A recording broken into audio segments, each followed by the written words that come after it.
Will the meeting of the Planning and Zoning Commission meeting for Wednesday, March 4th, 2020, please come to order?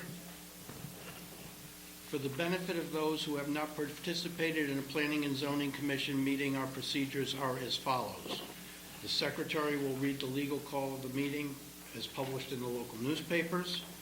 The applicant will be invited to come forward and present the case, explaining to the Commission and others present what is being requested of this property. Comments of the town agencies will be read for each application if there are any. There will be clarifying questions from the commissioners.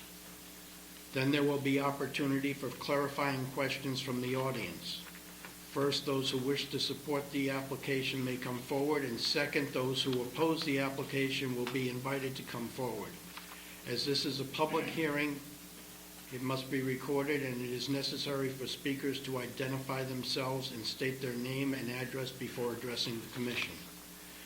The applicant is then free to leave or remain for the balance of the public hearing and the regular meeting, at which time the commission will try to reach a decision on each application. Each applicant will be notified in writing as to the decision of the commission and has a right to appeal to Superior Court if desired. Decisions on this meeting are available the day after the meeting by calling Planning and Zoning Office at 203-453-8039 after 9 a.m. Seated this evening are members Sean Cosgrove, Matt Yerzinski, I'm Richard Wallace, Alan Brown, Jamie Stein, and Frank DeAndrea. Staff present are George Kroll and Lisa Piambino, recording secretary. Peter Schultze is the videographer. The secretary will now read the legal notice. Excuse me. Notice is hereby given that the Guilford Planning and Zoning Commission will hold a public hearing on March 4th, 2020 at 7:30 p.m. at location Nathaniel B. Green Community Center, 32 Church Street, Guilford, Connecticut, Monunkatuck Room, 2nd floor, for the following purposes. Charles and Megan Kelly, 47 Three Corners Road, map 70, lot 2A, zone R6, special permit for 3-car attached 912 square foot garage. Green Planet Development, LLC, 376 State Street, map 74, lot 4, section 4, zone R5, special permit for affordable housing development, 8 dwelling units.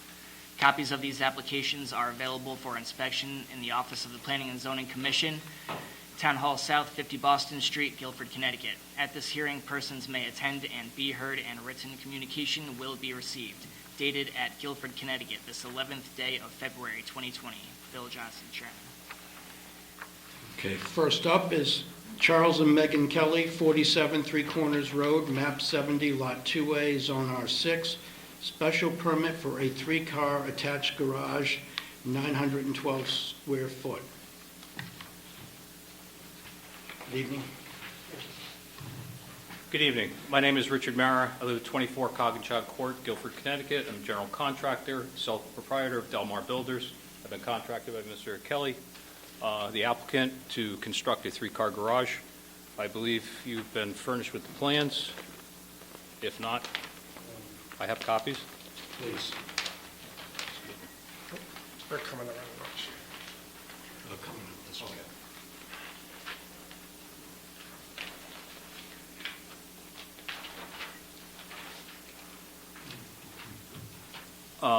It's a fairly straightforward application. The garage is a 3-car garage, approximately 912 square feet. Is connected by a covered portico to the main dwelling of the house.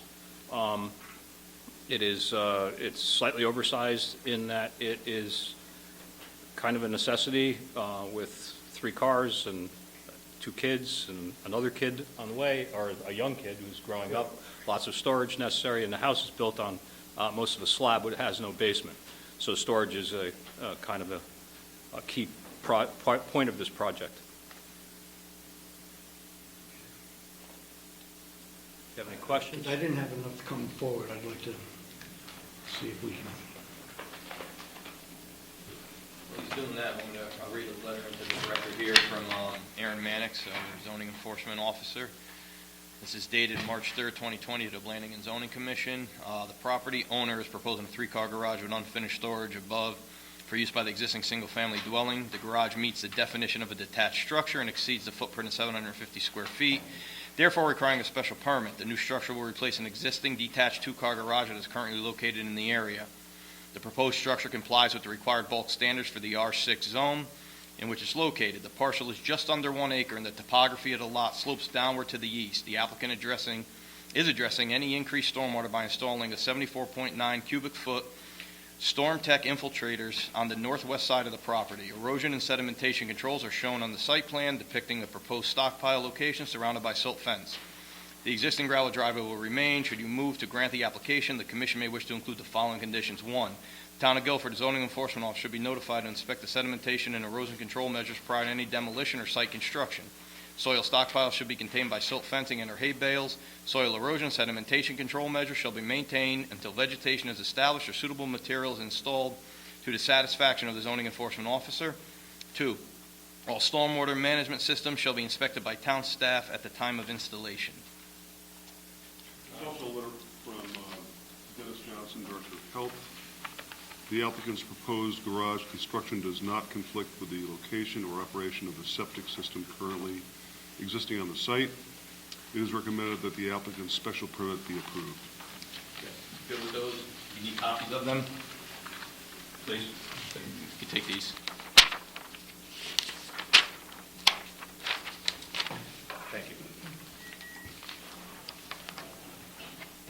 Any commissioners have any questions? What is the allowed coverage on the lot? It says that the existing house is 1,880 square feet, the existing garage is 515 square feet, which is 6%, and that you're proposing to go to 7.3%. Do you know the allowed coverage on the lot? No, Is I'll it have to- below it? Shall No, I ask the that's- question differently? No, it's well within Okay. it's well within the allowed coverage. I think it might be 20%, Okay, something on that order. I'd have to look it up, actually. Oh, we know it's below it. okay. Yeah. But do you have any problems with the conditions that the enforcement officer has outlined? No. Okay.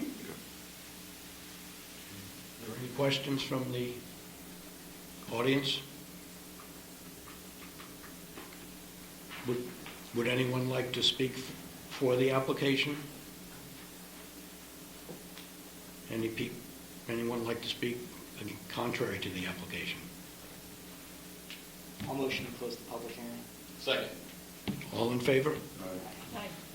Technically, you should waive the requirement for a second public hearing. Okay, let's go back and, I'll make a motion to waive the requirement for the second public hearing. Second. all in favor? Aye. Thank you.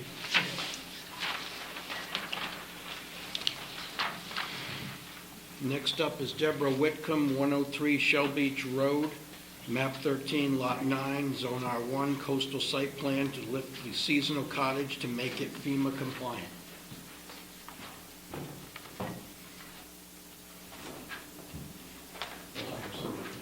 Yeah, it's going to be a quick one, Mr. Chairman.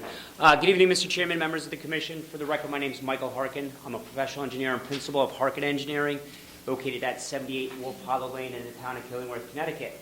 Here tonight on behalf of my client, Deborah Whitcomb, for her property at 103 Shell Beach. Basically, this is a simple project where we're making the existing structure FEMA compliant. We're raising it up in the same footprint to meet all of FEMA's requirements. Because we are doing that, we are putting a small stairway, which is allowed pursuant to your regulations. Originally, this is a tough project when it first started out. It's been going on for about 8 months now. I was brought in on this. The back history is the owner, Deborah, who, again, owns the cottage, hired a contractor to do some work on it. That contractor took out a permit to just physically redesign this front area. They then went through and redesigned the whole house, put a new roof on it, siding, deck, you name it, they did it. The issue is they didn't pull any permits. The owner was in belief that the permits were pulled, but the contractor did not pull the permits. He skipped town on the lady after the job was done. Everybody believed that the house was fine. They had a septic failure. We got called in for the septic failure. The town comes out and looks at the deed card and looks at the building and says, A doesn't match B. Went back, found out that there was no permits pulled for this work. because all this work is 50% over the assessed value of the house, they're required to lift it up, that she had not been aware of. So right now, she's in a position where we had to go to ZBA because some of the modifications that this gentleman did to the house didn't meet the requirements of the zoning regulations. So last month, we went to ZBA, did get approval from ZBA. And kind of a new twist in town, I guess, because we submit to ZBA, we also have to do a CAM application with ZBA. So we submitted a CAM application with ZBA, and now we're here tonight for that same CAM application. So we paid DEP twice to look at the same project. So that's what we're here for today. We do have ZBA approval.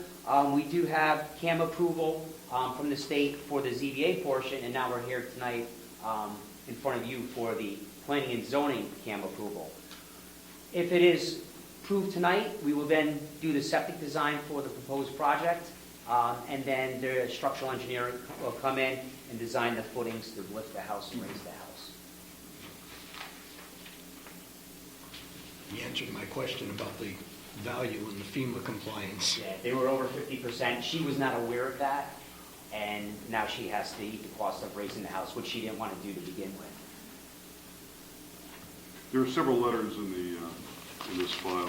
I'll just read the first one from Janice Plasiak, who's the town engineer, dated March 4th. I reviewed the site development plan for the above referenced property.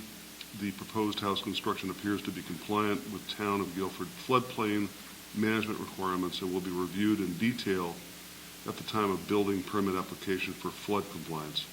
At the start of construction, a street excavation permit will be required for the driveway construction and any other impacts to the right-of-way of Shell Beach Road.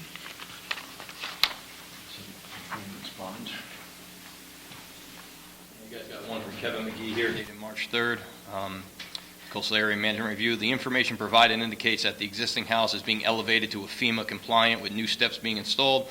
Stormwater management system consists of roof leaders discharging into a cistern.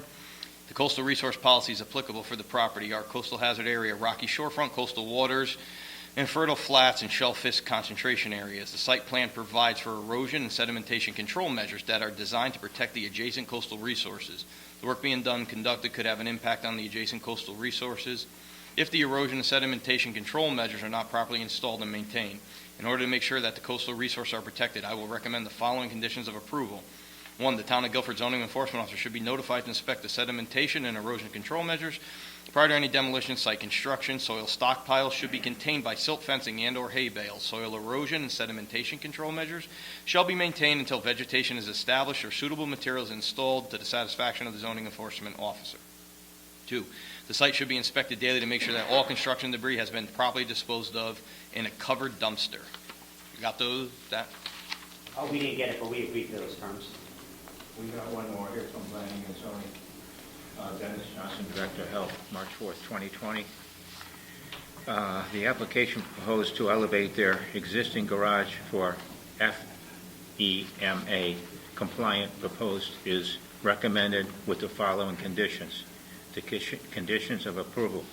The septic system shall be relocated from under the house and a new engineering design system installed as indicated on the site plans dated 12/26/19 by Harkin Engineering. Number 2, the modification of the interior room design shall be made to restore the total number of bedrooms to the original access description of 1 bedroom. That answers your question about the septic. There's finally a letter from Aaron Mannix, who's the zoning enforcement officer, dated March 3rd. The property is about 4,100 square feet, located on the water in the RS1 zone and improved with a seasonal cottage dating back to the 1930s. The applicant is before you today to lift the cottage to bring the structure into compliance with current FEMA regulations. Unpermitted improvements occurred to the structure exceeding 50% of the current market value, thereby requiring compliance. The structure is non-conforming with respect to the side setback, combined side setback, rear setback, and lot coverage. The applicant received a variance from the Zoning Board of Appeals in February allowing for the expansion of the roof line of a non-conforming structure, section 273-14A. The rear portion of the house formerly had a flat roof, and the applicant constructed a gabled roof to tie in the front half of the existing roof line, section 273-15B, subparagraph D. Allows for any structure which is non-conforming and that is not formally in compliance with the Guilford floodplain management ordinance to be raised or otherwise modified to the extent, but only to the extent necessary to achieve compliance with the ordinance, provided that the height of the modified structure may not exceed the maximum allowed in the district.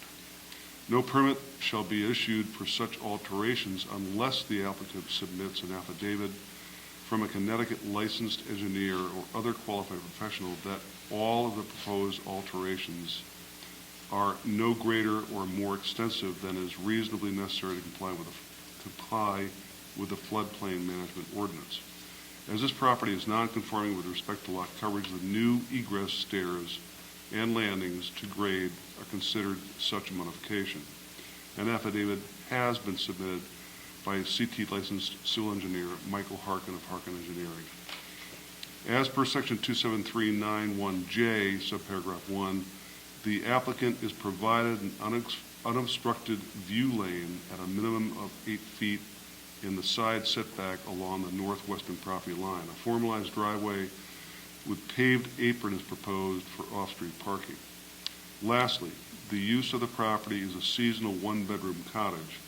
Interior modifications occurred to create a second bedroom according to the CT Health Code. In addition to installing an improved septic system, the applicant will be required by the health director to remove the second bedroom by widening doorways to integrate common areas.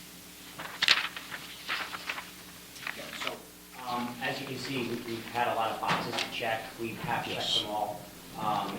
And now it's on to physically redesigning the footprint to raise it up and then the interior modifications. So you're fine with that, to Yeah, we have- remove the second bedroom? Yeah, we have to be. Okay. How high are you raising it? We're raising approximately, right now it's elevation 8, so finished floor will go to 15, so about 7 feet. Which she didn't want to do to begin with. But because the FEMA rule and requirement, she now has to put in the conformance.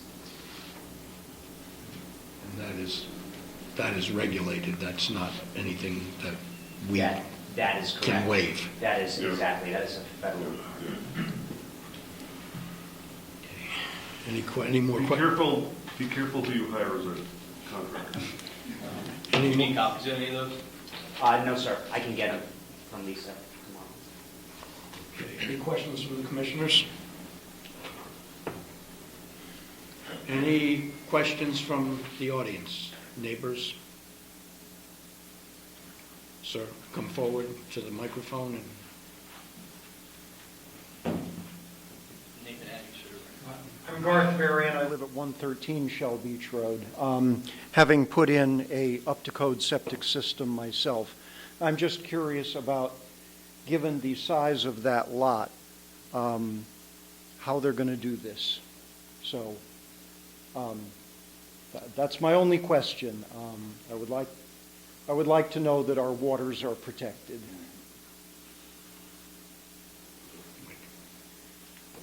So obviously, the new septic system has to meet the public health code, has to be reviewed by Dennis Johnson.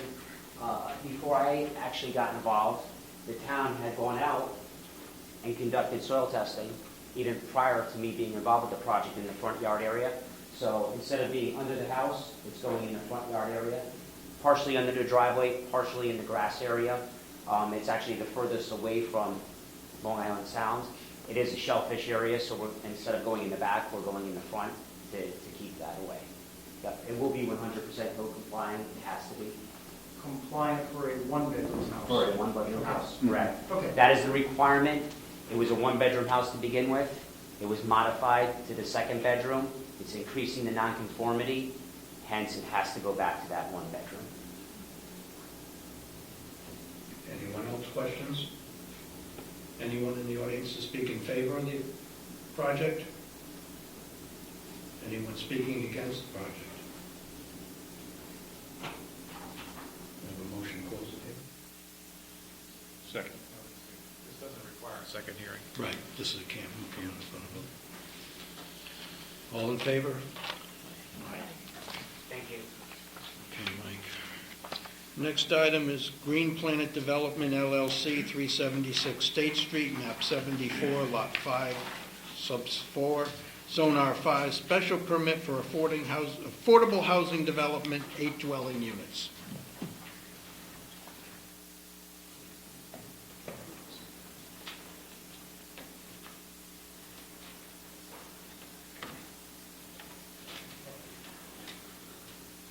Good evening. My name is Chris Whitmer, and I'm the director of Green Planet Company. We're a 501c3 nonprofit developer of affordable housing here in Guilford. Our mission is to develop and promote homeownership specifically. And this is a project that we've been working on now for about a year.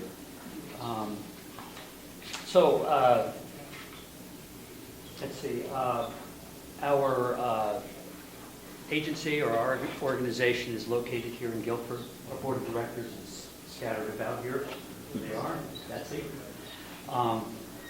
So our project involves, this was a 15-acre parcel.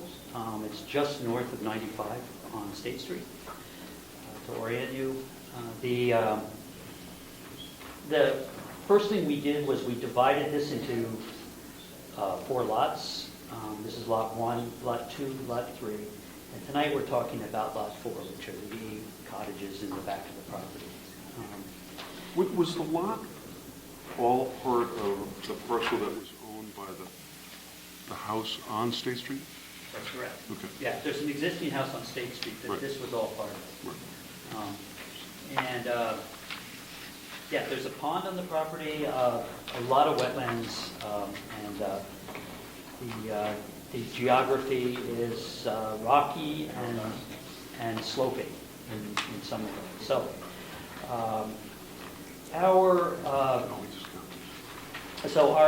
our plan was to develop. We started with the idea that we could do 10 cottages in the back. After some evaluation of the soils and the septic capacity, we had to reduce that number to 8. Essentially, these are 2 and 3 bedroom cottages. They're 1,300 to 1,700 square feet. They'll be offered to people in the income range of 80 to 100% of the area median income, which is about $60,000 to $100,000 annual income levels, depending on family size. I'm here tonight. Our team, Bridget Russell is going to speak to the homeownership component of this and how that all works. And Matt Brown is with Anchor Engineering, and they did the engineering analysis for the site. And Brian Kent is our landscape architect, so he's going to talk a little bit about the landscape and site lighting. So, with that said, you get a sense of this is actually a gravel driveway. We worked for quite a long time with the Inland Wetland Commission to develop a site plan and a design that has a minimal impact on the site. So that involves dealing with stormwater, and Matt will talk a little bit more about that later. We have a stream crossing here, which ended up being a bridge.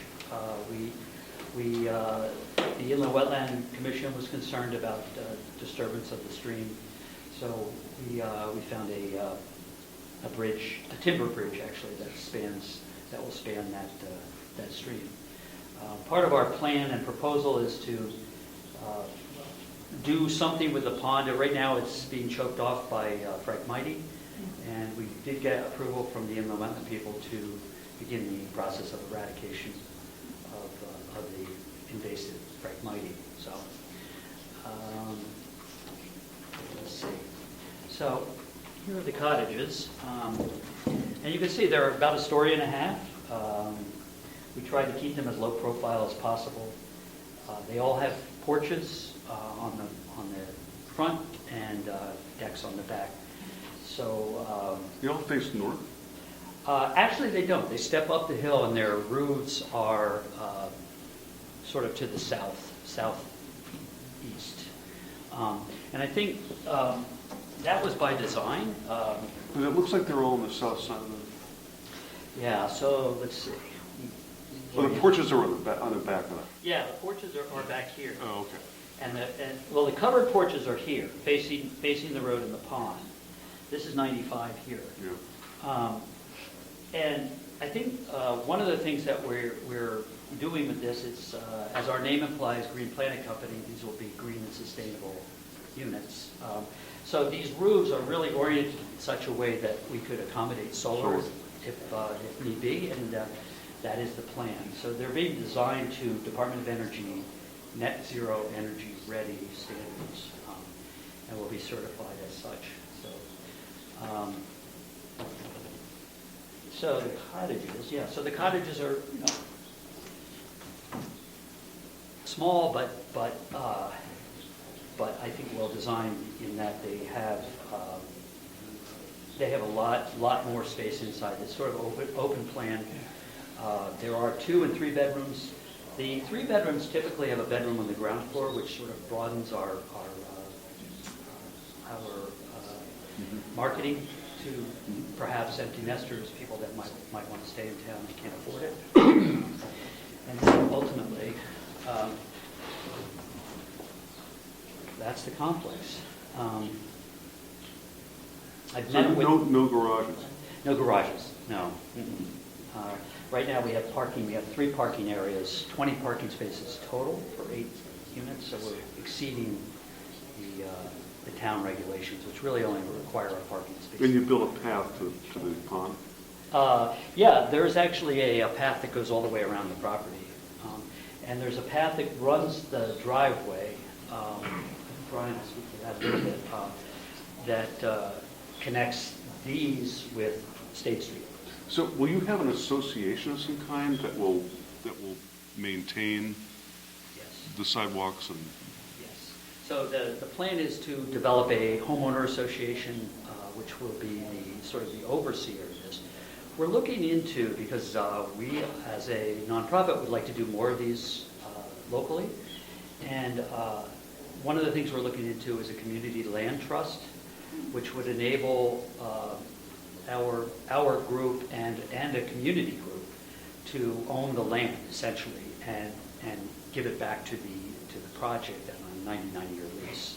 So the thinking being is that provides oversight for the project, but it also gives us a vehicle for maintaining affordability over the long haul. All the units would be deed restricted regardless, so that they would remain affordable.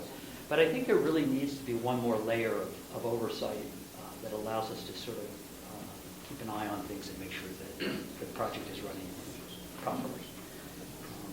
And that community land trust would be comprised of local people interested in affordable housing. The nice thing about that is we can add properties to that as we go forward. So it doesn't have to just be one project. We can replicate that. So, So is that in the middle there, is that a community garden of some sort? It is, yeah. And this is a little bit old. This is actually flipped. Now we have the garden in the back, and this is a screen pavilion for just common use. But yes, it is. That was a So each home will have their own plot, or how does that work? We're not sure yet. Yeah. We wanted to provide gardening space for people, but there will also be opportunity for people to do some gardening around each of their units. But the project will require some clearing of trees and... Yes, and I think Brian's drawing shows pretty clearly the outline. Okay, I'll wait for that. That's Yeah, of the tree clearing. We've done our best to sort of not clear, and so I think if you've ever seen the site, it is just, it's a magnificent wooded site, and I think we're doing our best to serve. Only driving slowly on 95. That's right. Well, you can pull over. I mean, no, it really is it's an amazing site, and has the potential for being a special place. And we're hoping that we do as little site disturbance as possible. That's our goal. Does each unit have the same rate, like for its sale point, the price point? Actually, no. So they vary from about 160 up to about 225 is the price point for these. And so the idea being, and Bridget will talk a little bit more about the marketing, but we're trying to get people in at a certain income level and make sure that they're not overextending themselves. So maybe she will address this, but, you could get more people interested than you have availability. Oh, my God, yes. Yeah, we'll be, the demand is far greater than what we can offer at this point. So we were talking just before about the idea of having a lottery, which is unfortunate, but I suspect we're going to have a lot more people applying than what we have available. So. Did you say that they own the house, but they don't own the property? The land is held in trust. So in other words, that the house itself is owned and mortgaged on a land trust that leases back the land for 99 years at $1 a year, something to that effect.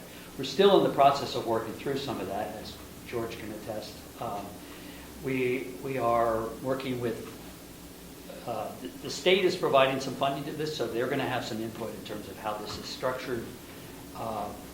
But I think right now our thinking is this idea of a community land trust is. Now, you said a road. Is that road, it sounded like you said it was a dirt road going up there? Gravel. Yeah. It's a system that Matt. Why wouldn't we want to pave that road?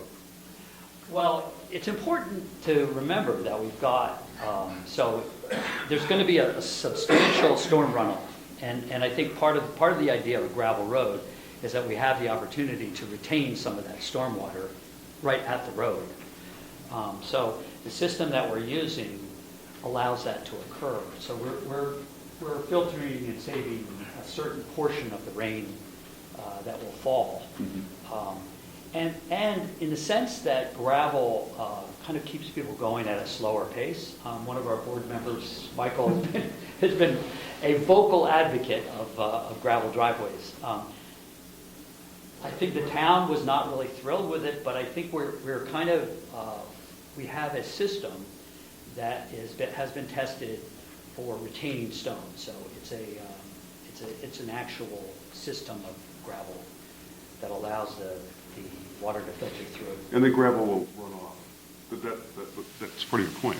No, actually, it's contained. The gravel's contained. Yeah, so that's part of our that's what That usually causes potholes and stuff like that. it shouldn't, because it's a solid. It shouldn't. It's a gravel containment system that's designed to prevent that. So. I'll talk about it, Chris. Yeah. I'll let. It's not going to get a lot, I mean, the level of traffic is going to be limited. The other thing is you're talking about the pond there, you're going to do something with the, what's the material you're talking Frank Mighty? Yes. Wetlands. You want to cut all that down? Well, we can't really cut it down because it will just grow back. So we've got a company that does this specifically, and got permission from Inland Wetlands to do that. And it takes several years for it to, because you have to do it through a couple of growing seasons. Well, a lot of wildlife uses that. You take it all down, that's one more area that the wildlife doesn't have, because they definitely use it. I live in an area where it is, and I'm watching the birds circle up above, and I'm watching those little buggers stay right in there. I'm against cutting it down unless it's a hazard to somebody. The problem is that the more it grows, the more water it absorbs, and eventually it will choke off all the water in that Contain pond. it. Don't cut it all down. That's what I'm saying. Okay. We're losing wildlife it is. Yeah.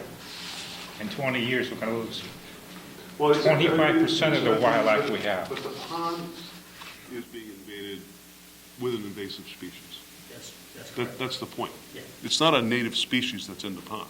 It's an invasive species, and that's what we're eradicating. There's other plant life in the pond that will stay. It's just the Phragmites that we need to, because it really does choke off the pond. Wetlands has given their approval to that That's correct. program, so Yep. that's out of our, Yeah. Is this development designed to fit the maximum amount of units possible? Yeah. I mean, I'm sure if we put more effort into it, we could have squeezed a few more units on here. Ultimately, it wasn't our goal to overburden the site. We wanted to make sure that we were being responsible in that regard. What were those other structures in the entrance? Those are on separate lots. Yeah. They will likely be also affordable, but, so these two, essentially, same idea as the cottages, just on separate lots, and a different form of ownership. So those are approved, and I think we're really ready to go to permitting for those at this stage. So they're all residences. Yeah. And you can, so, to the north of the driveway is the existing house? Yeah. Yeah, I mean, you can see it upstairs.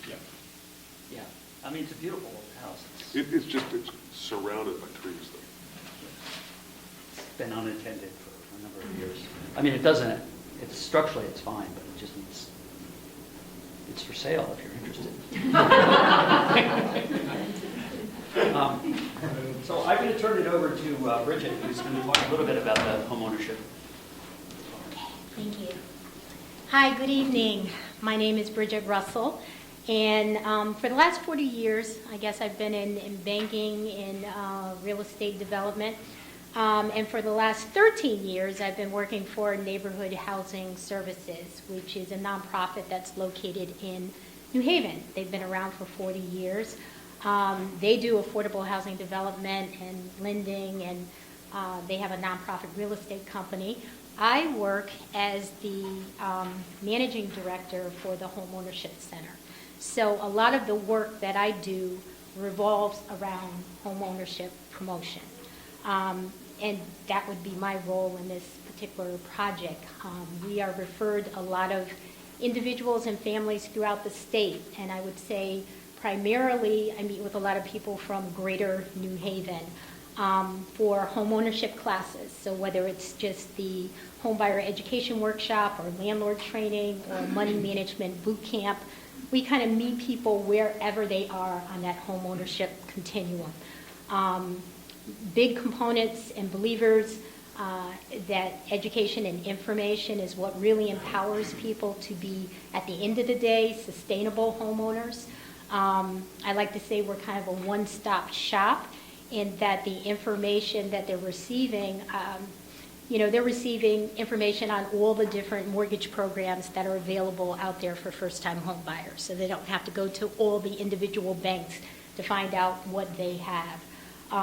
We also have a matrix of all the different down payment and closing cost programs that exist throughout the state and that different banks are doing. And that's equally as important, because I always say you have not because you research not sometimes, and there are a lot of great programs that are out there to assist first-time home buyers. Now, one of the things that Chris did talk about, we know that we've been in a seller's market for the last couple of years, and we've seen some of the prices go up on homes. There are a lot of people out there who want to afford their first property, but, with pricing the way it is, affordable home ownership is kind of difficult to find. And I was looking at the multiple listing service of all of the single families. I actually looked at all the single families that were available on the market right now in Guilford, and I looked at all the condominiums that were available. And I think at this point in time, and I know we're not hot and heavy into a spring market yet, but there are only 87 single-family homes, only 2 of which were under $225,000. And the 2 that are under $225,000 are not homes that you could get conventional financing for. You'd have to either buy it cash or get some sort of renovation loan. So the need is definitely there. Maybe the exciting thing at this point in time is, even with the housing prices being where they are, the interest rates are phenomenal. For those of you who don't know, our bond program through Connecticut Housing Finance Authority in Rocky Hill, the interest rate right now just dropped the other day to 2.875% for a 30-year fixed mortgage. And I know that Guilford Savings Bank is a participant with the CHAPA program, and I also know that they are a participant with the Federal Reserve Bank, and they have other down payment and closing cost programs that can help people. They have Equity Builder, which is like a $5,000 forgivable loan. You stay in the property for 5 years, it's forgiven. And then they have another terrific program called the HOW program, which is Housing Our Workforce, which goes up to, it's a 2-to-1 match. And that's also forgivable for down payment. So I guess the travesty really is you have these great programs out there, but then you really don't have the affordable housing that people can, you don't have the stock. Right. The stock is severely limited, so. So these developments are going to meet a lot of the guidelines for these first-time home buyers and for their requirements? And They qualified absolutely will. I think the way some of the subsidy money that Chris is getting for the development, it is 100% of the median income is the maximum guideline for whomever purchases. But is this geared for first-timers? Because I think I heard mention of people who are, maybe aging out of their home. Maybe they'd like to stay in Guilford, but they can't afford where they are right now. So sorry. I did put a lot of emphasis on first-time home buyers, but this is not restricted, obviously, to first-time home buyers. It could be a second-time home buyer as well, as long as you meet the income guidelines. We do have another project that was approved down along the Woodward property at town meeting I was reading about that. a few weeks ago. Is there any preference for people in Guilford? Is there a preference for people in Guilford?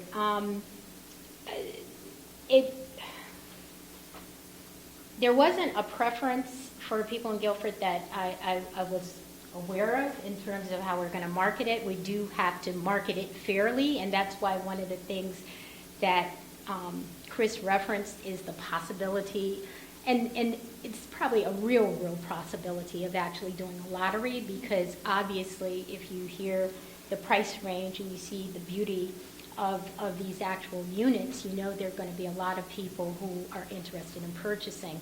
So any of the marketing efforts would definitely be to the greater New Haven area townships. It will be in the papers, it will be by internet, social media, it will be a comprehensive marketing kind of campaign. So it certainly is open to all Guilford residents that would meet the qualifying guidelines. Why not go more affordable? Can you explain that threshold of 60% of median? 100%. But didn't he say it goes from 60 to 100? Oh, 100% maximum. It's pretty hard to get someone, well, unless somebody has a significant down payment. So it's 100% and below. Okay. So someone could be 60% of the median income. So there's not a lower threshold. It's, Right. I see. Okay. That's just the maximum. Thank you. Okay, thank you. Who's next? Yeah, so. Good evening.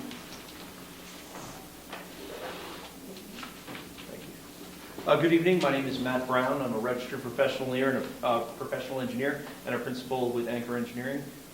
We are located at 41 Sequent Drive in Glastonbury. So I think Chris did a pretty good job of giving an overview of how the site's laid out. As he mentioned, we do have access out onto State Street here. At State Street, we've got exceeding the minimum sight lines required per the town regulations for that. To address the comments regarding the stone driveway, we do have, there's a section of the driveway that comes up from State Street at the crest of that hill, that initial section will be paved so that there's no stone near the right-of-way. However, for the remainder, it is a crushed stone system. It's set in it's an HDPE grid system that's set first, and there's stone placed, then the grid is set on it. More stone is placed on top. It's a system designed to retain the stone, so you don't get stone everywhere. It's been utilized in our types of climates with plowing and other sorts of things that could have an influence on that. So it's a tested system. And as Chris mentioned, one of the reasons we did that was for stormwater. Trying to minimize the amount of clearing that we're doing on the site. And in discussions with the wetlands folks, they did prefer to have a minimum 25-foot setback from any of the wetlands with any grading activities. So in order to do that, we did have to try to get a little creative and find areas to save. Impervious surfaces, that is. Now, the stone in total is 9 inches deep. So our analysis does not even include the volume of stormwater that can be retained and infiltrated through that stone area. But with a 60% void space, that stone could theoretically hold several inches of rainfall within it itself. So, as Chris mentioned, we do have a wetland crossing here. The crossing will span the entire wetland tract in this location. It will be a pre-engineered timber structure with timber guide rails, and the bridge will be set on a precast system foundation, abutment foundation on each side. As you come in, we've got parking located in front of each one of the units. The parking does exceed the minimum required by the regulations. For the most part, the parking will also be gravel with the exception of the accessible parking spaces, which will be paved to ensure that the grades are appropriate. Each one of the units is going to be served through its own septic system that's been reviewed and approved by the sanitarian.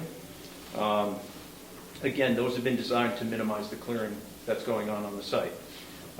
2 wells, drinking water wells, will be placed. Each one of those wells will serve 4 units. So that will be designed in accordance with all the state codes and regulations so that potable water is provided to each one of the units. Stormwater, the design incorporates the use of grass-lined swales to provide pathway. It's a sheet flow design. The only area that we do have curbing is along the paved area and just on one side, but we do try to bring in as much grass-lined swales for stormwater treatment as we can. So peak flow mitigation is primarily handled through we have 2 small detention basins, retention areas, and they are designed with pipes underneath the driveway so that it evens the flow out on the elevation of the water on each side. We have a sediment forebay that can be maintained, an outlet structure that's designed to mitigate the peak flows in accordance with the town regulations. So in terms of stormwater treatment, we exceed the design requirements for stormwater treatment in accordance with the state stormwater quality manual through the use of retention, the grass-lined swales, as well as through the use of, we've got a couple of dry wells to promote infiltration prior to discharge. There's a small area of the site that does drain towards State Street, so we put some infiltrators in, some dry wells to promote infiltration prior to connection into the town system and not increase our flows out into that area. Erosion and sedimentation will be provided primarily through the use of silt fence and we have stockpile areas identified on the site. In the areas where we're closer to the wetlands, we'll be backing up the silt fence with hay bales to provide an additional layer of protection to those resources. And temporary seeding will be utilized when appropriate. So that's primarily the gist of the site design. Happy to answer any questions before Brian comes up. I'll have Brian come up and talk about the landscape architecture design of the site. With your well, I'm sorry? the well that services 4 houses. Yes. What happens when he loses power? We doing a backup? It We would hadn't be, planned on a backup. it would be no different as if somebody had lost power in their own house and their wells would not work. You don't have any water. Nor would a would single-family anybody house with a well. Nor would anybody else. I have power. I'm saying that if you're under city water, okay, It's not they have available. generators which start everything back up again, so you have water in your house. You may not have electricity, but you have water. This would be no different from any house served on a private well without a backup generator. That's what it was 50 years ago, but we're getting ahead now. So wouldn't you consider that when you're building these houses, to put a generator so that the 4 houses will have power? There are plenty of houses in Guilford that are on their own wells that do not have a generator. Thank you for that, I know that.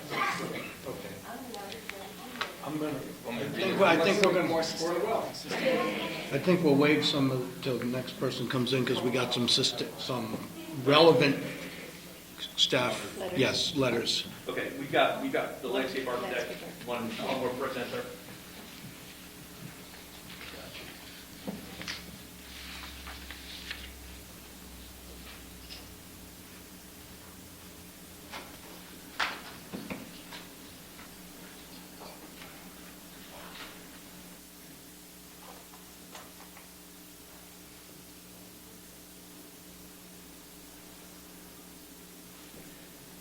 Good evening. My name is Brian Kent. I'm a principal landscape architect with the firm of Kent & Frost, located in Mystic.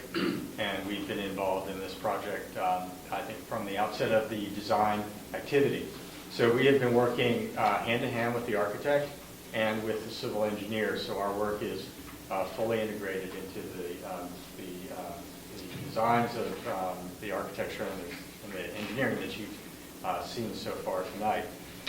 So we've looked at the impact of the development on this site, and we have selected a landscape approach that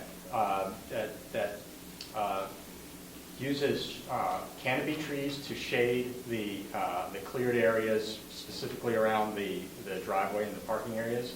And then we have used ornamental understory trees to fill in some of the smaller areas near walkways and in the rain garden areas.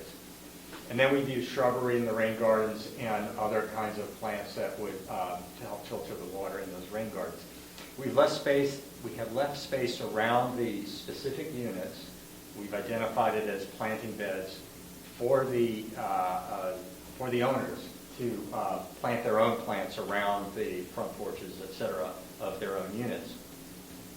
And then lastly, there is a community garden area with raised planting beds surrounded by a fence that will protect it from wildlife foraging.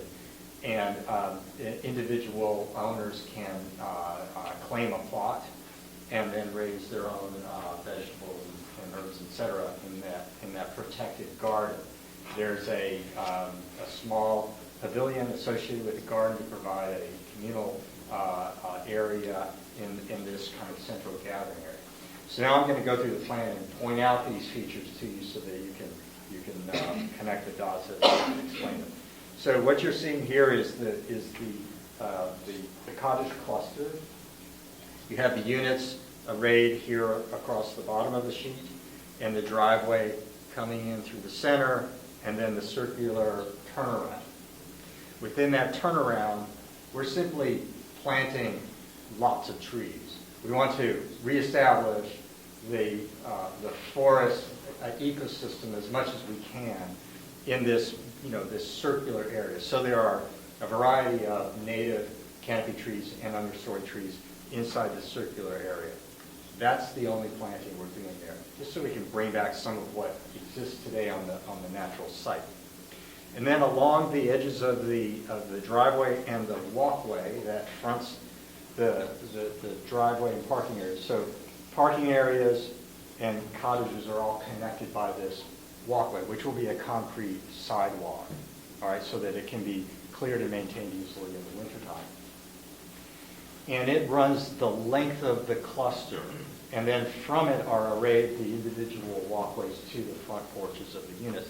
And along the way will be trees like oak trees and maple trees, elm trees, that sort of thing, that are natives that will help to reforest, to shade, and provide a seasonal change. And also the oak trees, for example, provide habitat for and food sources for squirrels and other kinds of wildlife. So there are several of those types of trees in here. Interspersed within the parking area, we have a couple, or really we have one principal rain garden where water from the parking area is directed into it, and then it's further absorbed. And within that area are native shrubs primarily that thrive in those kinds of conditions. And rain gardens tend to vacillate between being very wet when it's raining to very dry when it's not. So you need plants that are very adaptable and tolerant to both extremes. We also have some trees on the opposite side, so that as you come and go through this driveway corridor, you'll have a canopy on both sides of the driveway.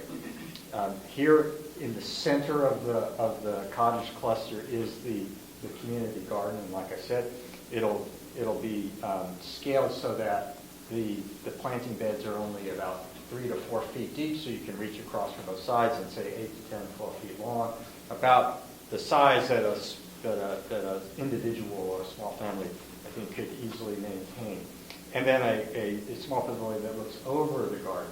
And our feeling is that pavilion will become a place where residents can meet and socialize and keep an eye on their plants, which is something that most community gardens tend to develop, whether intentionally or just because that's what people like to do.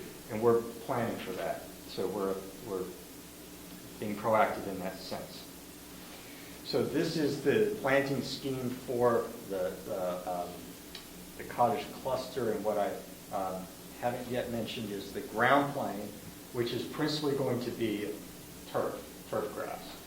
And we're keeping it simple for maintenance, and we're keeping it simple for visibility, and so it's trees, shrubbery, and grass principally. All those circles are new plantings? That's correct. So the largest circles are the canopy trees, like the oaks, the elms. The smaller ones are the shrubs, and then you've got a few small scale trees that are mixed in there. So this is the end of the termination of the driveway, as I mentioned, and this is the bridge. And we're breaking this drawing because the scale needed to be larger for the planting to be legible. And now we're showing you the section of driveway from the bridge on the left out to State Street on the right. And there's really no new landscaping proposed here, with the exception of some evergreen shrubbery or evergreen small trees that will give the existing homestead some privacy from that driveway. Okay, so the principal impact to that property will be the passage of automobiles and pedestrians along the way. And the pedestrians, I failed to mention, are also allowed, the residents, they're allowed a recreational opportunity here that doesn't fully show on this particular plan because of the scale, but the concrete sidewalk that I mentioned, it transitions into it's just going to be an earthen path, like a hiking trail, that it'll be maintained so that it drains well and it doesn't become a difficult place to walk. And it'll meander around above on the north end of the property here, a little bit above the edge of my sheet, and then it will return down here near the bridge so that you'll have a place to walk. And this is the best we can do, with this property to give the residents. And what's really interesting about this property is there are these ledge outcrops that are really interesting features. And we've preserved as many as we can, and most of them actually occur up here, and the trail runs beside them. And so for children that might be living in here, it's almost a natural playground for them. So that's the extent of it there. This shows you the driveway. Then I'm going to, now we're going to talk about the lighting.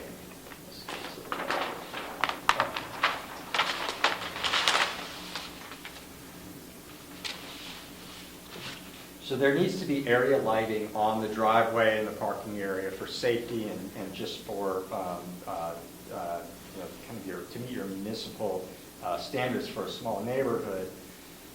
What we have come up with is, let's call it the least amount of lighting that serves the purpose, so that you don't have unnecessary glare or nuisance glare, as it's actually described in your zoning regulations, I believe. And so we've put 3 pole-mounted fixtures that I believe are 18 feet tall, and they're full cutoff, dark sky compliant, LED, high energy efficiency luminaires on these poles. And so they are directing the light directly down onto the ground surface, the ground plane, and they have optics that throw the light onto the pavement, onto the paved areas, and not back towards the units. So it really focuses, and this is the kind of fine-tuning we can do these days, and you've probably seen this on other projects recently, where you really can shape the light and screen it so that it does the work that you want it to do, and none of the nuisance qualities that the older fixtures had with them. So we have the 3 that do this around the parking, and then we have one down by the bridge, because you need to be able to see that bridge when you're coming and going. And you can see the difference in its light pattern. It's very elongated, because we only need to light the roadway there. We don't have these larger areas to worry about.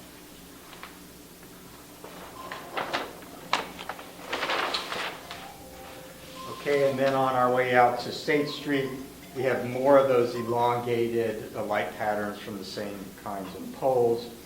And if you're walking your dog, and as part of our discussions, we asked ourselves who would be walking, out the driveway to State Street after dark. And the answer is mostly folks that are walking their dogs that want to go for a longer walk, or people that are going for a jog, or for whatever reason. So we felt like we definitely need to have those lights along the driveway.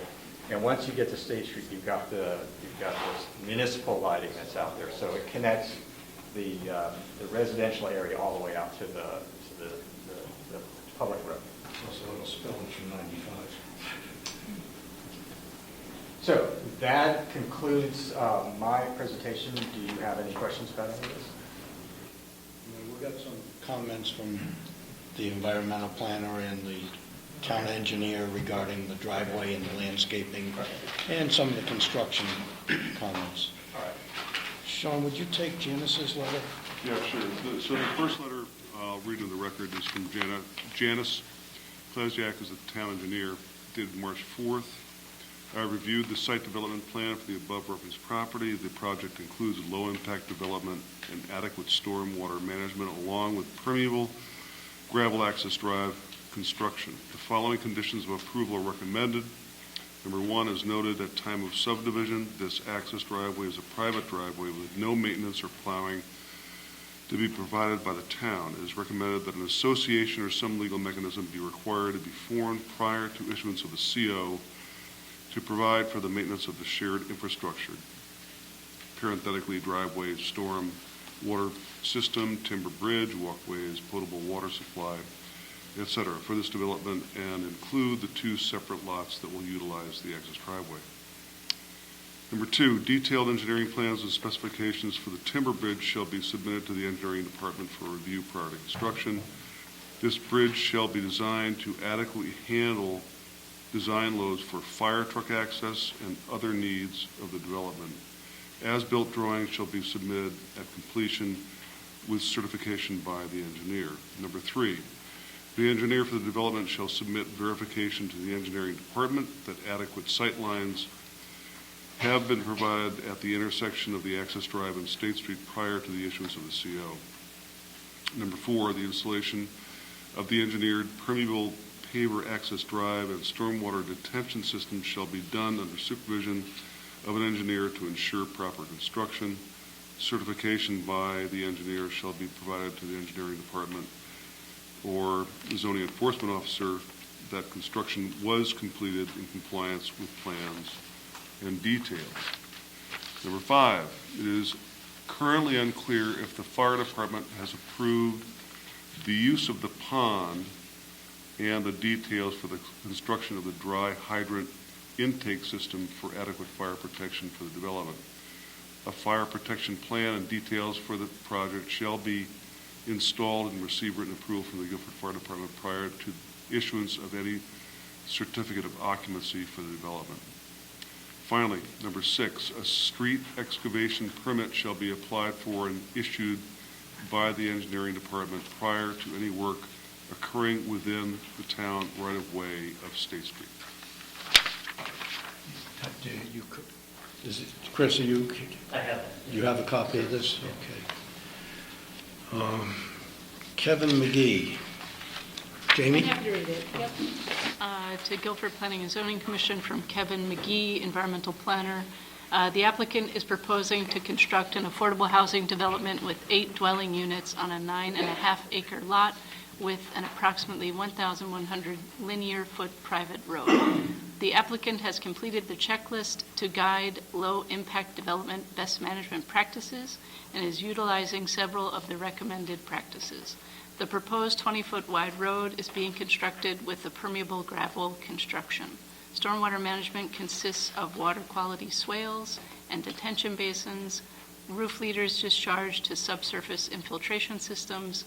The plans for the project have sedimentation and erosion control procedures that are in compliance with 273-97B subsection 6 of the zoning regulations. Clearing for the private roads sight lines with State Street will require the removal of trees within the town right-of-way. The property contains a pond and inland wetlands. The Guilford Inland Wetlands Commission, at its January 8, 2020 meeting, voted to approve a regulated activity for the construction of 8 2- and 3-bedroom private residences, shared wells and septic system, 20 parking spaces, associated landscaping, a community garden area with a screen pavilion, and access driveway with a bridge over an existing stream within 100 feet of wetland review zone with conditions. Recommendations for conditions of approval are, number 1, the Town of Guilford zoning enforcement officer should be notified to inspect the sedimentation and erosion control measures prior to site work. Soil stockpiles should be contained by silt fencing and/or hay bales.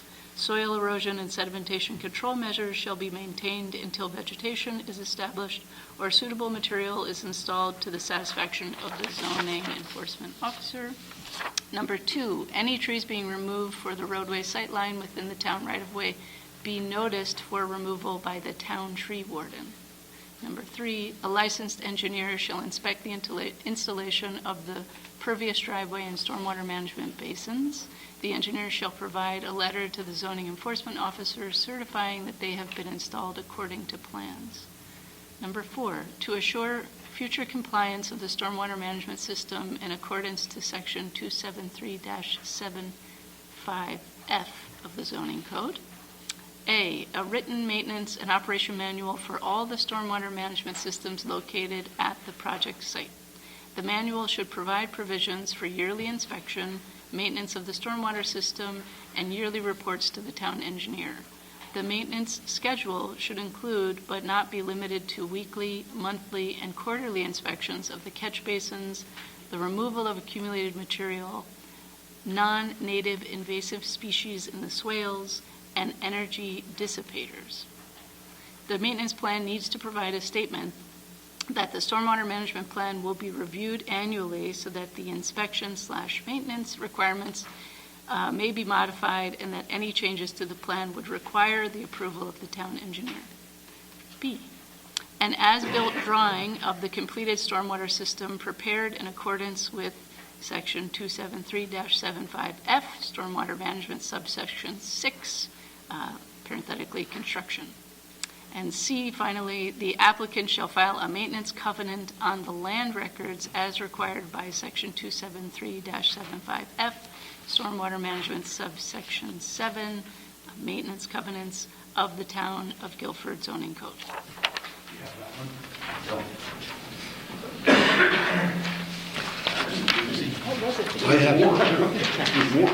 I have a weigh-in from our ZEO, who's not here tonight. From Aaron Mannix to the Planning and Zoning Commission, reason 376 State Street Green Planet Development, LLC, special permit for 8 units affordable housing development. The applicant is proposing an 8-unit affordable housing development per section 273-16, Table 4, Line 10, and Section 273-44 of the zoning code. Application for the affordable housing is allowed by special permit provided that the dwellings are constructed and maintained by the Guilford Housing Authority or by a not-for-profit corporation exempt under Section 501c3 of the Internal Revenue Code. Green Planet Company meets this requirement and is designed and as a designated not-for-profit corporation, and a copy of such verification is on file. The 9.5-acre interior lot was created by the subdivision in 2019. The proposed development is located in an R5 zone, which includes a cottage-style community for 4 detached 2-bedroom homes and 4 detached 3-bedroom homes. It is recommended that the applicant can provide in writing the proposed bulk standards for this development. The setbacks shown on the site plan indicate a 50-foot setback on all sides of the property.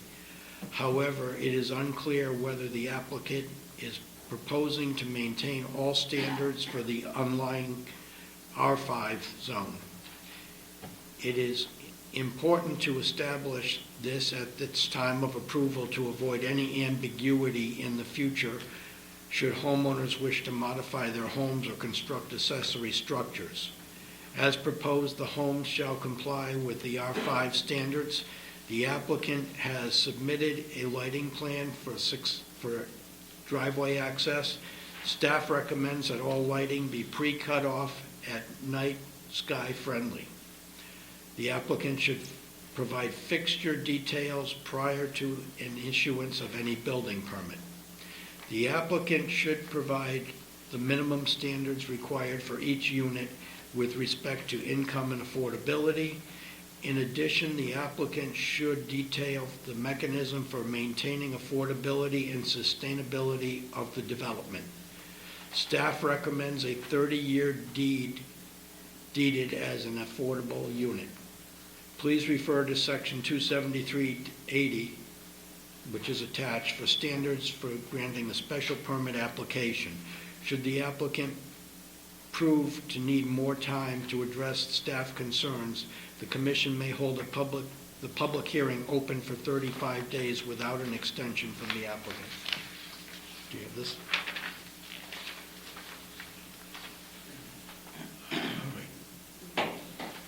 At this time, is there any clarifying questions that the commissioners had for any of the presenters?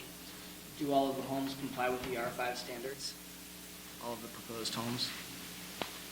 I'm sorry, what was the first? Do all of the proposed homes comply with the R5 standards, the residential 5 standards? Yes, they do. Yeah. These homes don't have individual lots.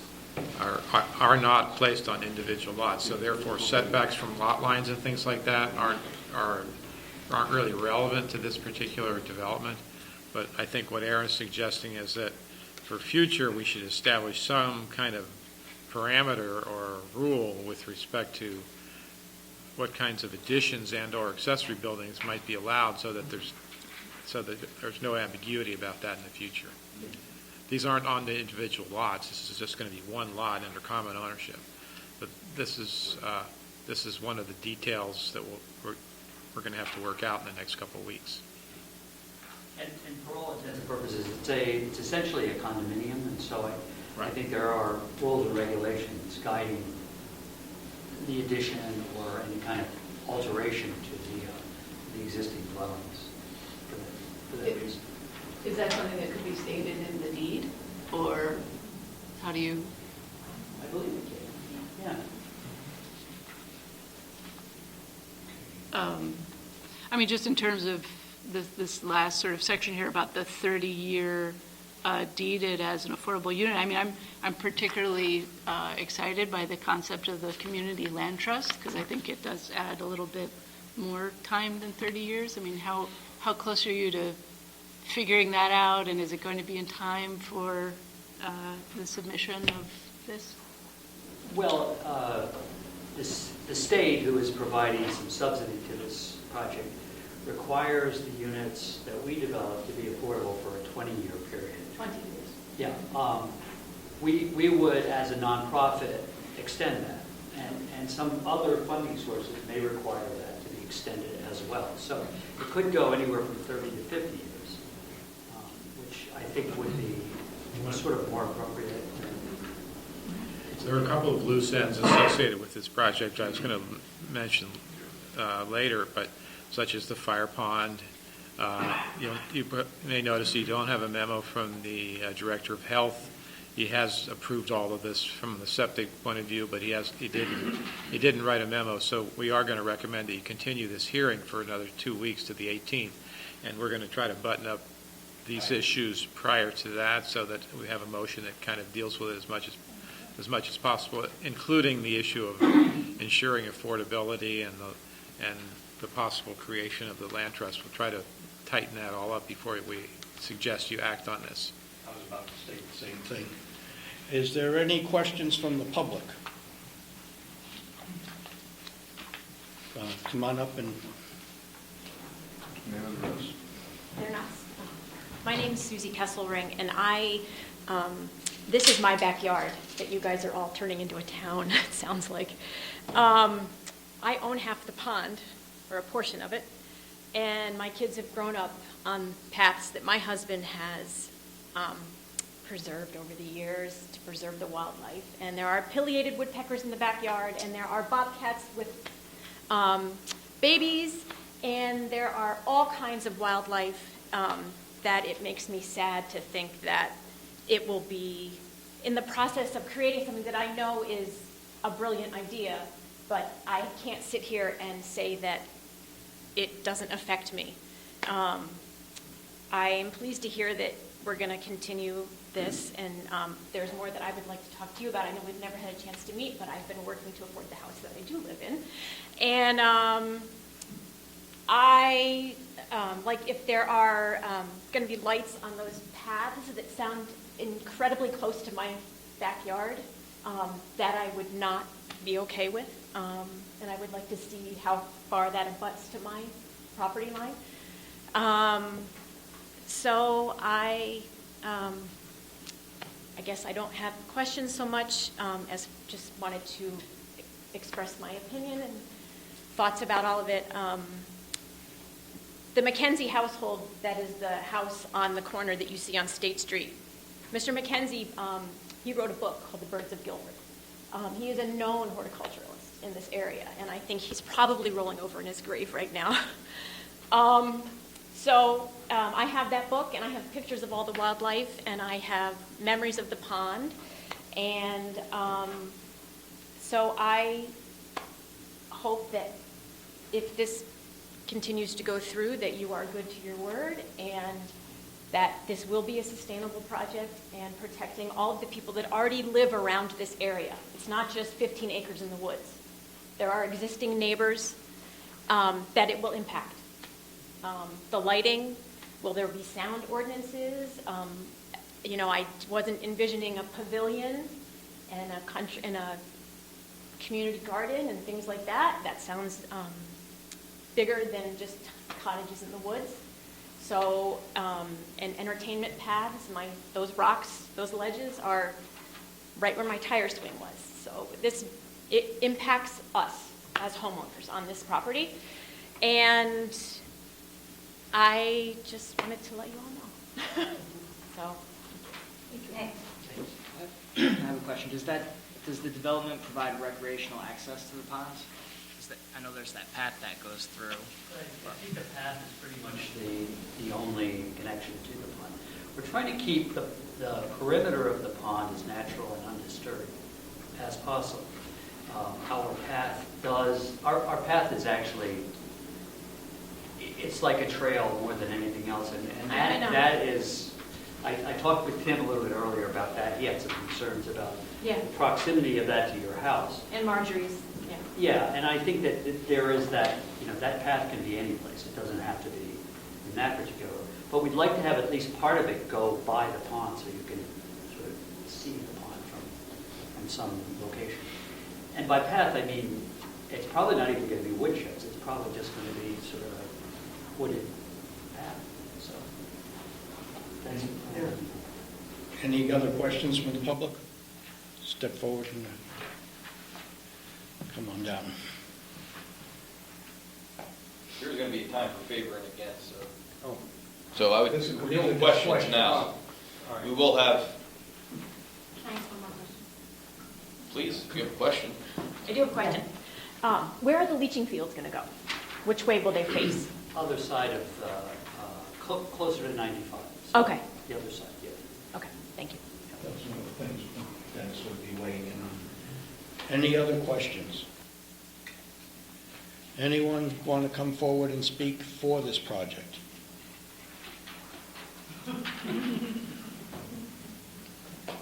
Getting your exercise. Name is Harold Hutchinson. I live on 60 Forest Brook Road. My wife and I have lived in the town for almost 50 years. We have a child, we have our home and an in-law apartment, and a child living in the in-law apartment, and he has a disability. And I'm thrilled, by the way that this sounds, and we're getting ready. The house is too big for us right now, and we're going to have to move out, and I would love to see my son be able to live in this town. He's very involved with the town, and basically that's that's it. I mean, it just seems like I hope he wins the lottery and gets here. Any lottery. Yeah. Just lottery. Anyone else to speak for?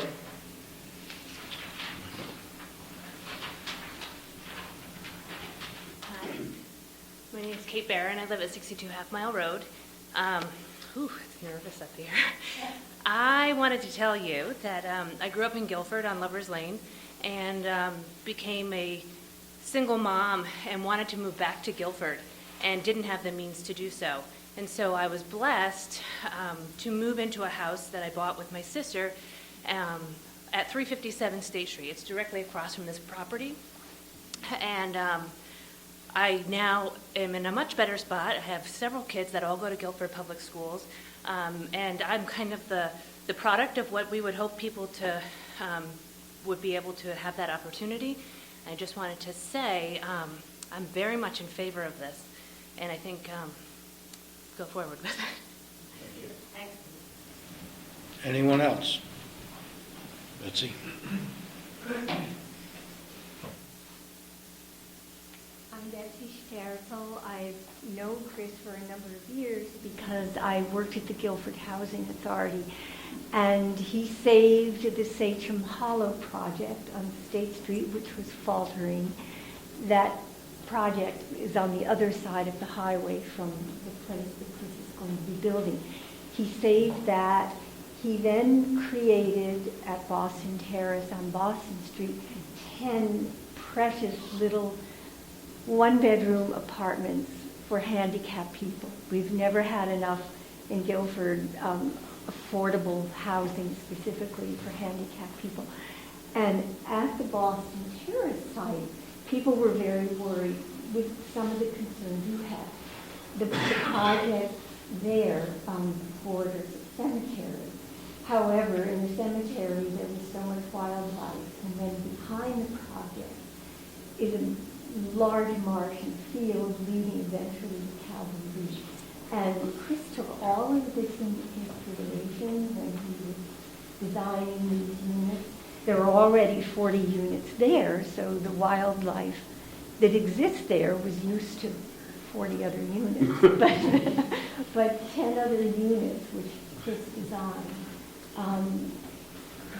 created more housing that was affordable, and yet I think the wildlife had a place there too. And I understand your concerns. Thanks. Anyone else?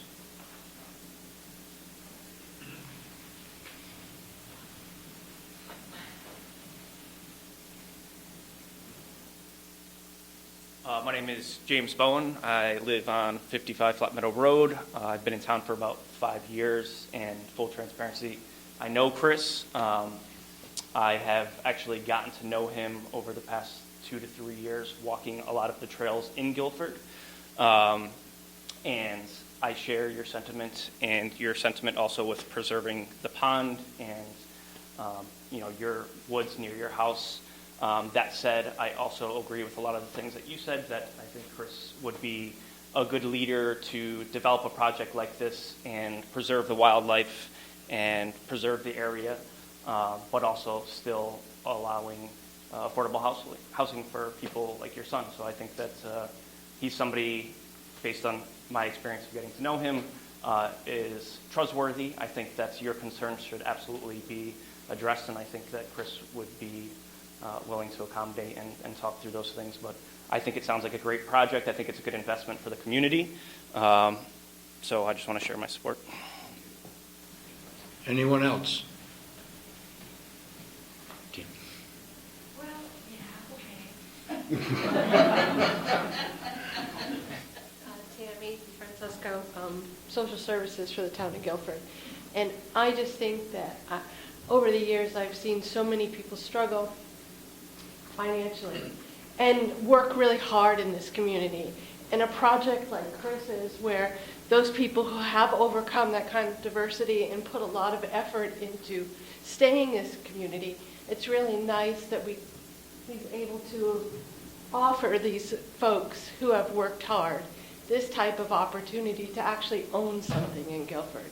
And I commend him for this effort. So I really hope that this project can go through for him and for the people who really need something like this in their lives, something affordable, something that they can be part of this community and actually own something in this community, and that they can be proud of. So that's what I'm going to say. Thanks.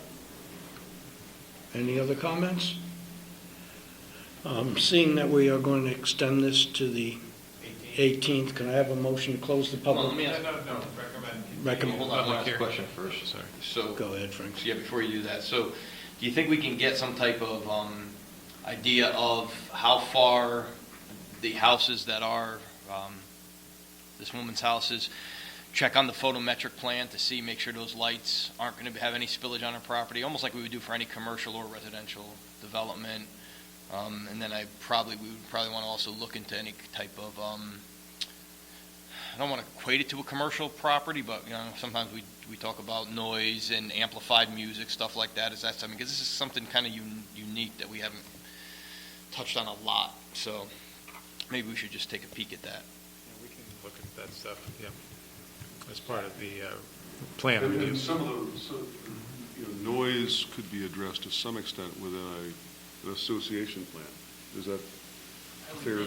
Yeah, for sure. That's something we will address. I'd like to see you look into that thing I brought up about a generator for that water. The reason I'm saying that is this. Yes, not everybody in Guilford has electricity to their water, but those are the people that are probably going to be changing in years that we're going to be bringing water into them. In this particular case, we're building a new situation. It's 2020, it's not 2050, or not 1950. I would think that 4 people on that water system. A small generator, you don't have to put in a 20K, you can put in a 10K. So what's the possibility of putting in a 10K? Well, you put in a 10K, and when we lose power, it starts up and it shuts, make sure that they have water. So you say, well, the rest of the houses don't have electricity. Well, if you're looking at Guilford, a lot of people are putting in generators. A lot of people. Everybody is out there trying to see what it costs for a generator and put it in. So when they put a generator in their new house, they have water and they have electricity. If they don't want to put a generator, they still have water. And 4 people are on it, so it wouldn't cost that much to maintain for those 4 people to take care of that one little generator, say a 10K. That's my viewpoint. I'd like that looked into. If you're putting a sidewalk in, I think this is more important than the sidewalk. But you think it isn't, bring it up at the next meeting. Thank you. Okay, everybody weighed in. I'd like to have a motion to close the public hearing and just continue the public hearing till March 18th. So moved. Second. All in favor? Aye. Okay. How are we set for time? What, 30? Oh, no. You can do this. We can do this. You can do it. We definitely can do this. All right, we're going to deliberation of public hearing items. And all I believe we only have is, Keep in mind, guys, folks, we do have we've got to finish the meeting, so we can take the conversations outside. thank you. Thank you.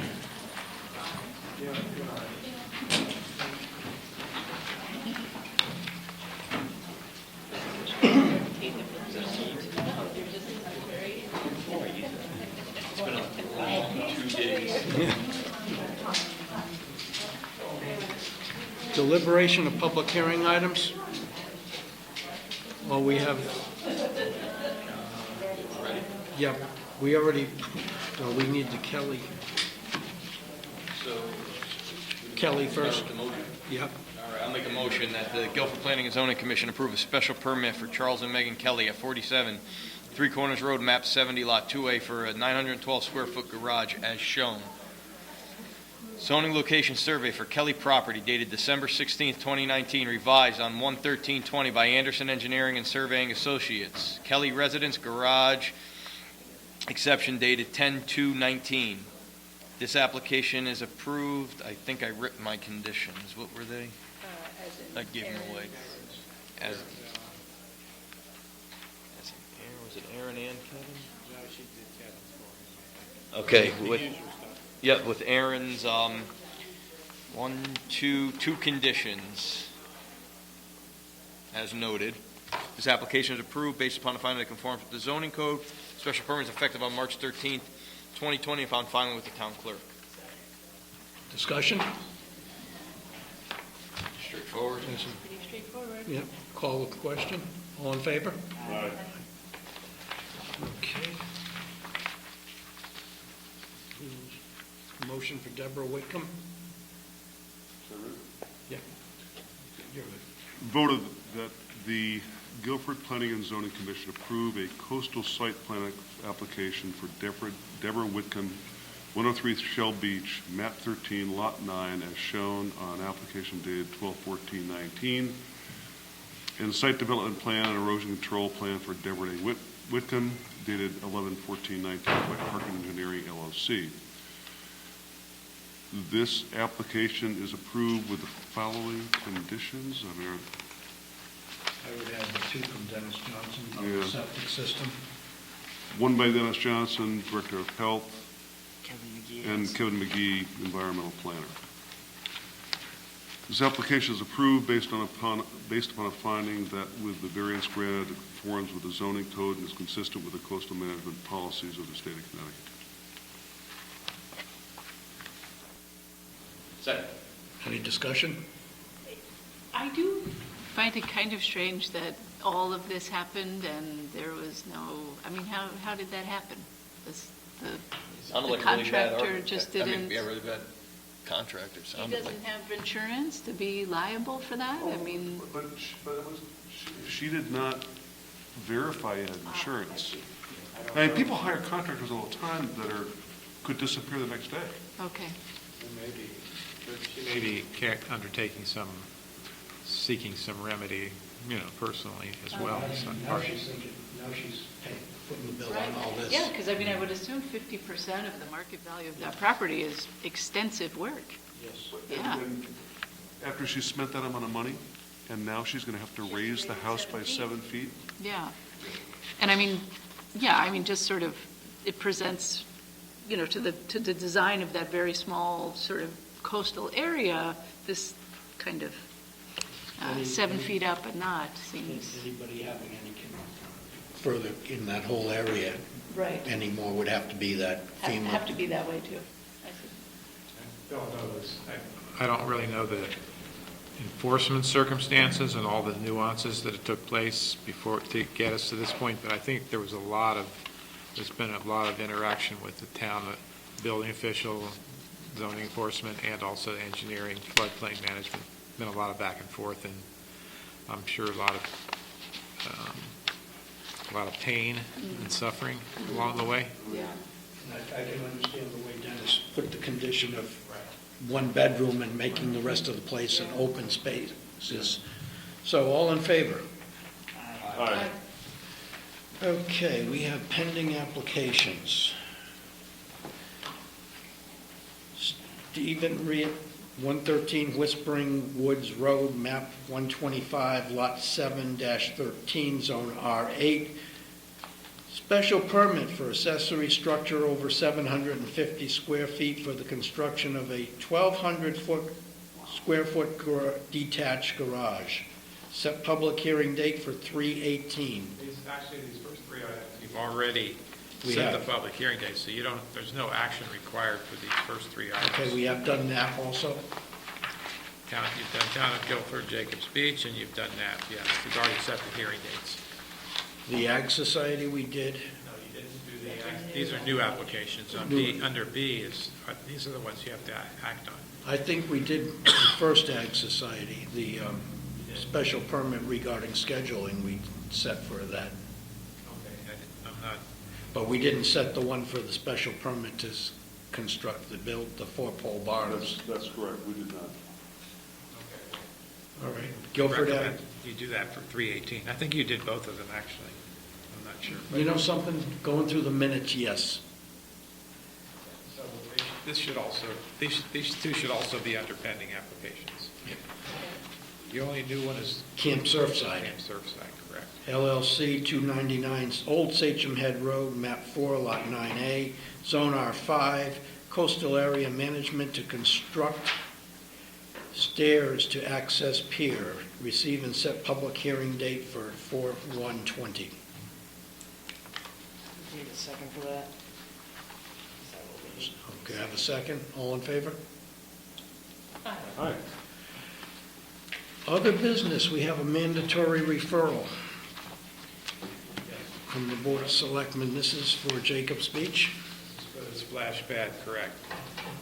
Note that, as you just read previously, there is also a pending coastal site plan application for this project.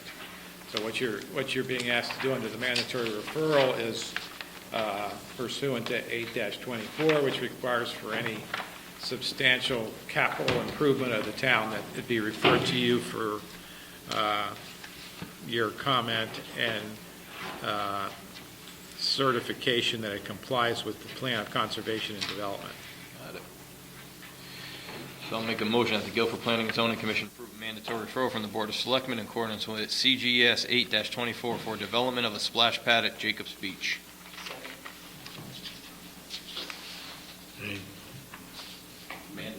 Mandatory. All in favor? Aye. Okay. Do we know Approval what of- that cost? That's, That's immaterial. cost is not material to us. That's material to the Park and Rec and to the rest of the town. We have an approval of a bill of $202. You don't know what it costs.